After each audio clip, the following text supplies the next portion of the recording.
Lab ಮಾಲೀಕನಿಂದ ಲಂಚ ಪಡೆಯುತ್ತಿದ್ದ ಆರೋಗ್ಯ ಇಲಾಖೆ ಹಿರಿಯ ಅಧಿಕಾರಿಯೊಬ್ಬರು ಲೋಕಾಯುಕ್ತ ಪೊಲೀಸರ ಬಲೆಗೆ ಬಿದ್ದಿದ್ದಾರೆ.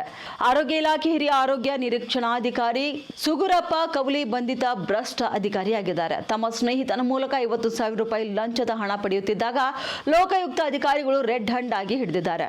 ಯಾದಗಿರಿಯ ಶ್ರೀ ಸಾಯಿರಾಮ್ ಲ್ಯಾಬ್ ಅನ್ನು ಯಾವುದೇ ಮುನ್ಸೂಚನೆ ನೀಡದೆ ಮುಚ್ಚಿಸಲಾಗಿತ್ತು. ಇನ್ನು ಈ ಲ್ಯಾಬ್ನ ಕೀಲಿ ಕೈಯನ್ನ ವಾಪಸ್ ನೀಡಲು ಮತ್ತು ಲ್ಯಾಬ್ ಪುನರಾರಂಭಿಸಲು ಅಧಿಕಾರಿ ಸುಗುರಪ್ಪ ಕೌಲಿ ಅವರು ಮಾಲೀಕ್ ರಾಹುಲ್ ಅವರಿಂದ 50,000 ರೂಪಾಯಿ ಹಣಕ್ಕೆ ಬೇಡಿಕೆ ಇಟ್ಟಿದ್ರು ಎಂದು ತಿಳಿದು ಬಂದಿದೆ. ಈ ಹಿನ್ನೆಲೆಯಲ್ಲಿ ಲ್ಯಾಬ್ ಮಾಲೀಕರು ಲೋಕಾಯುಕ್ತ ಪೊಲೀಸರಿಗೆ ದೂರನ್ನು ನೀಡಿದರು.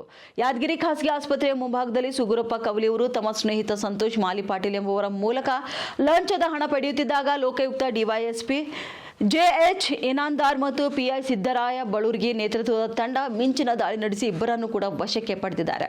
ಸದ್ಯ ಸುಗುರಪ್ಪ ಕವಲಿ ಅವರನ್ನ ಬಂಧಿಸಿರುವ ಪೊಲೀಸರು ಮುಂದಿನ ಕಾನೂನು ಕ್ರಮ ಕೈಗೊಂಡಿದ್ದಾರೆ. ಲೋಕಾಯುಕ್ತರ ಈ ಕಾರ್ಯಾಚರಣೆಯು ಜಿಲ್ಲೆಯ ಭ್ರಷ್ಟ ಅಧಿಕಾರಿಗಳಲ್ಲಿ ನಡುಕ ಹುಟ್ಟಿಸಿದೆ.